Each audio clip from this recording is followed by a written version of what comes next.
मैं स्पष्ट कर देना चाहता हूँ आपको, जो जंग में हैं वो मर्द हैं। जंग आज़ादी के समय हुई, जंग आज भी लड़ी जा रही है। किसी शोषित पीड़ित किसान मजदूर महिला उनके साथ कुछ गलत हो रहा है, यदि उसकी कोई लड़ाई लड़ता है तो उसको क्या कहेंगे? जंग कहेंगे ना। नमस्कार, आपको बता दें कि इस वक्त हम ग्वालियर ग्रामीण विधायक साहब सिंह गुर्जर जी के साथ मौजूद हैं और आपको बता दें कि अशोकनगर में जो आंदोलन हुआ था और उस आंदोलन के दौरान सर का एक विवादित बयान, जिसमें सर ने कहा था कि जो मर्द थे वो जंग में आए और जो हिजड़े थे वो संग में गए। तो कहीं ना कहीं सर ये विवादित बयान जो है एक पलटवार आपके ऊपर होता हुआ नजर आ रहा है, सोशल मीडिया पर लगातार वायरल है। क्या कहेंगे कि क्यों आपने इस तरह का बयान दिया था और इस बयान से आपका क्या उद्देश्य है?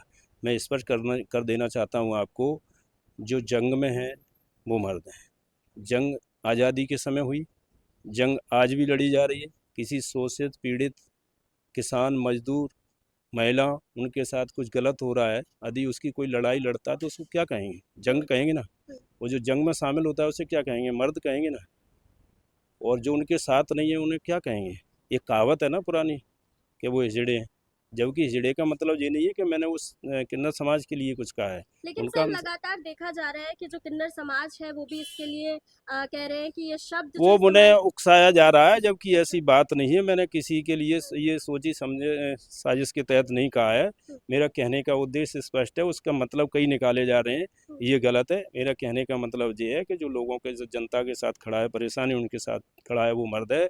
जो उनके साथ नहीं है वो हिजड़ा है। जो पुरानी कहावत है ये, इसका बीजेपी मतलब ये नहीं। लगातार इस पे पलटवार करती हुई नजर आ रही है। विश्वास सारंग है, उनने भी कहा है, जीतू पटवारी हुए, दिग्विजय सिंह और अन्य जो लीडर्स हैं वो आपके जो आंदोलन है उसमें शामिल नहीं हुए, तो क्या वो भी हिजड़े हैं? देखो, उनका ही सवाल उनका ही जवाब। वो पहले ये स्पष्ट कर लें कि मैंने आरएसएस के लिए कहा है कि मैंने कांग्रेस के नेताओं के लिए कहा है। विश्वास सारंग जी कह रहे हैं कि उन्होंने कांग्रेस नेताओं के लिए कहा है, और उनके भारतीय जनता पार्टी के और भी प्रवक्ता नेता हैं वो कह रहे हैं उन्होंने आरएसएस के लिए कहा है। अब जो आपस में तो क्लियर कर लें मैंने किसके लिए कहा है, जबकि मेरा ऐसा उद्देश्य नहीं है। ना मैंने आरएसएस के लिए कहा है, ना मैंने कांग्रेस के नेताओं के लिए कहा है।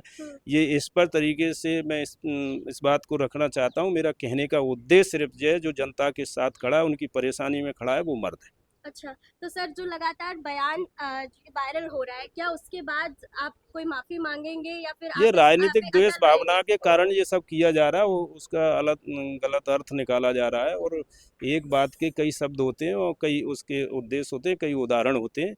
तो ये अलग अलग तरीके से अलग अलग आदमी का सोच का तरीका अलग होता है।